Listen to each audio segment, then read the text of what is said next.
ಕರ್ನಾಟಕ ರಾಜ್ಯ ಸರ್ಕಾರಿ ನೌಕರರ ಸಂಘದ ವತಿಯಿಂದ ಜುಲೈ 11ರ ಬೆಳಗ್ಗೆ 11 ಗಂಟೆಗೆ ಬೆಂಗಳೂರಿನ ಅರಮನೆ ಮೈದಾನದ ತ್ರಿಪುರ ವಾಸಿನಿಯಲ್ಲಿ ಪ್ರತಿಭಾ ಪುರಸ್ಕಾರ ಸಮಾರಂಭ ನಡೆಯಲಿದೆ.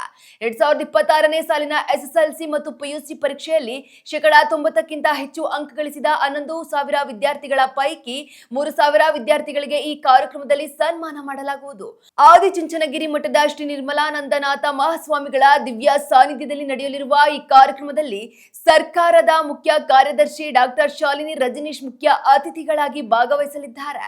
ಇದೇ ವೇಳೆ ನೂತನ ಪಿಂಚಣಿ ಯೋಜನೆ ರದ್ದುಗೊಳಿಸಿ ಹಳೆ ಪಿಂಚಣಿ ಯೋಜನೆಯನ್ನ ಮರುಜಾರಿಗೆ ತರಬೇಕು ಹಾಗೂ ಕೇಂದ್ರ ಸರ್ಕಾರದ ಮಾದರಿಯ ವೇತನ ಮತ್ತು ಬಾಧ್ಯತೆಗಳನ್ನ ರಾಜ್ಯ ಸರ್ಕಾರಿ ನೌಕರರಿಗೂ ವಿಸ್ತರಿಸಬೇಕೆಂಬ ಪ್ರಮುಖ ಬೇಡಿಕೆಗಳನ್ನ ಸರ್ಕಾರಕ್ಕೆ ಸಲ್ಲಿಸಲಾಗುವುದೆಂದು ಗದಗ ಜಿಲ್ಲಾಧ್ಯಕ್ಷ ಡಾಕ್ಟರ್ ಬಸವರಾಜ ಬಳ್ಳಾರಿ ಪತ್ರಿಕಾಗೋಷ್ಠಿಯಲ್ಲಿ ತಿಳಿಸಿದ್ದಾರೆ.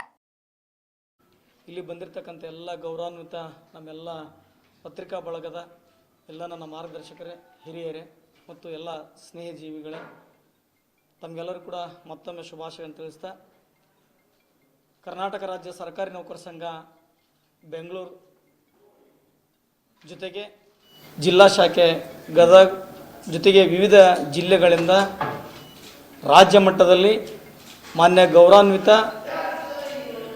ಮುಖ್ಯಮಂತ್ರಿಗಳಾಗಿರ್ತಕ್ಕಂಥ ಕರ್ನಾಟಕ ಸರ್ಕಾರದ ಮುಖ್ಯಮಂತ್ರಿಗಳಾಗಿರ್ತಕ್ಕಂಥ ಡಿ.ಕೆ. ಶಿವಕುಮಾರ್ ಸಾಹೇಬ್ರವರಿಗೆ, ಮಾನ್ಯ ಉಪಮುಖ್ಯಮಂತ್ರಿಗಳಾಗಿರ್ತಕ್ಕಂಥ ಸನ್ಮಾನ್ಯ ಪರಮೇಶ್ವರ್ ಸಾಹೇಬ್ರವರಿಗೆ ಅಭಿನಂದಿಸುವಂಥ ಕಾರ್ಯಕ್ರಮವನ್ನು, ಅದು ನಮ್ಮ ಅಭಿಮಾನದ ಅಭಿನಂದನಾ ಸಮಾರಂಭ ಅನ್ನುವಂಥ ಶೀರ್ಷಿಕೆಯಲ್ಲಿ ಇದೇ ಜುಲೈ 11ನೇ ತಾರೀಕಿಗೆ ಅರಮನೆ ಮೈದಾನದಲ್ಲಿ 11 ಗಂಟೆಗೆ ಒಂದು ಅಭೂತಪೂರ್ವವಾಗಿರ್ತಕ್ಕಂಥ ಒಂದು ಕಾರ್ಯಕ್ರಮವನ್ನು ನಮ್ಮ ರಾಜ್ಯಾಧ್ಯಕ್ಷರಾಗಿರ್ತಕ್ಕಂಥ ಸನ್ಮಾನ್ಯ ಶ್ರೀ ಸಿ.ಎಸ್. ಷಡಕ್ಷರ ಸಾಹೇಬ್ರವರ ಒಂದು ಅಧ್ಯಕ್ಷತೆಯಲ್ಲಿ, ಅದರ ಜೊತೆಗೇ ನಮ್ಮ ಆವತ್ತಿನ ದಿನ ಆ ಕಾರ್ಯಕ್ರಮವನ್ನು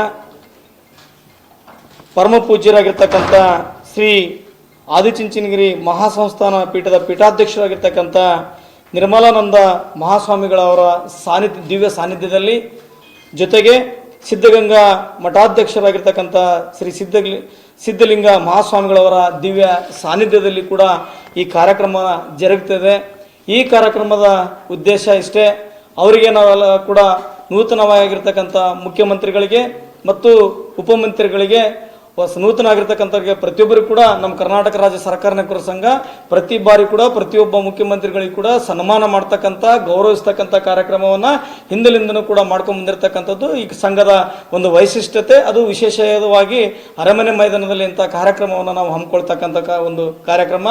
ಈ ಕಾರ್ಯಕ್ರಮ ಜೊತೆಗೇನೆ ಅವರಿಗೆ ಅಭಿನಂದಿಸೋದ್ರ ಜೊತೆಗೆ ವಿಶೇಷವಾಗಿ ಕರ್ನಾಟಕ ರಾಜ್ಯ ಸರ್ಕಾರಿ ನೌಕರರ ಪ್ರಮುಖವಾಗಿರ್ತಕ್ಕಂಥ ಬೇಡಿಕೆ ಏನಪ್ಪಾ ಅಂತಂದರೆ NPS ಅನ್ನು ರದ್ದುಪಡಿಸಿ OPS ಅನ್ನು ಜಾರಿಗೆ ತರಬೇಕು ಅನ್ನುವಂಥ ಒಂದು ಮಹಾನಾಶಯ, ಒಂದು ಹಕ್ಕೊತ್ತಾಯನ್ನು ಕೂಡ ಆವತ್ತಿನ ದಿನ ನಾವು ಮಾಡ್ತೀವಿ.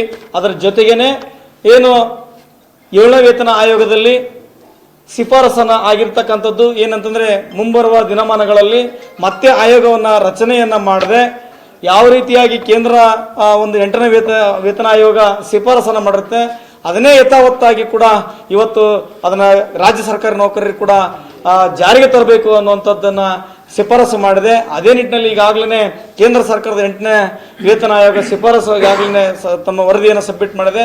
ಅದೇ ಯಥಾವತ್ತಾಗಿ ರಾಜ್ಯ ಸರ್ಕಾರ ನೌಕರು ಕೊಡಬೇಕಂತಕ್ಕಂಥ ಮಹಾನ್ ಬೇಡಿಕೆಯನ್ನು ಕೂಡ, ಅವತ್ತು ಹಕ್ಕೊತ್ತಾಯನ್ನು ಕೂಡ ರಾಜ್ಯ ಸರ್ಕಾರಿ ನೌಕರ ಸಂಘ ಮಾಡ್ತದೆ ಅಂತಕ್ಕಂಥ ಒಂದು ಸಂದರ್ಭದಲ್ಲಿ ತಮ್ಮೆಲ್ಲರ ಮೂಲಕವಾಗಿ ಇಡೀ ರಾಜ್ಯದ ಜನತೆಗೆ ಮತ್ತು ಎಲ್ಲ ನೌಕರಿಗೆ ತಿಳಿಸ್ತಕ್ಕಂಥ ಕೆಲಸವನ್ನು ಮಾಡ್ತೀವಿ.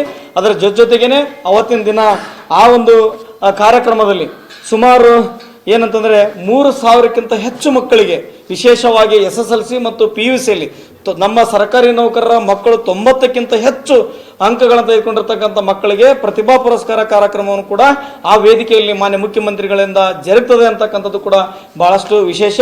ಈಗಾಗಲೇ ಇಂತಹ ಒಂದು ಪ್ರತಿಭಾ ಪುರಸ್ಕಾರ ಕಾರ್ಯಕ್ರಮಕ್ಕೆ ರಾಜ್ಯದಾದ್ಯಂತ ಈಗಾಗಲೇ ಶಿವಮೊಗ್ಗದಲ್ಲಿ ಚಾಲನೆ ಕೊಡಲಾಗಿದೆ.